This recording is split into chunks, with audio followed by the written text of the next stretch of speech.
How do we start to adjust your point about 70% of all sales organizations are being comped on the revenue, which could basically say any customer's good as long as they, book the revenue.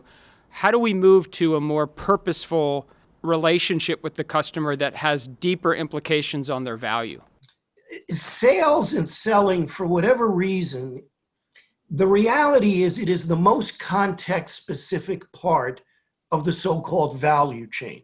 Selling capital goods is different than selling pharmaceuticals, is different than selling software. Selling enterprise software is different than selling software as a service. Selling in North America is different than selling in Asia, the Middle East, etc.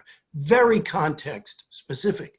But it is the area of business that, for whatever reason, people feel very, very comfortable making these huge, broad generalizations. Sales, it's all about relationships. Oh, really? Other parts of business are not about interpersonal exchange. Salespeople, think about this metaphor, talking about human beings like vending machines. They're coin operated, right? And, unlike you and me, we don't do things for money. We do things for the greater glory of the nation and the universe. So I think it's very important to understand the context specificity of sales. And then once you do, to get back to the point about value, it's very, very important to understand what is it that drives outcomes at that particular account.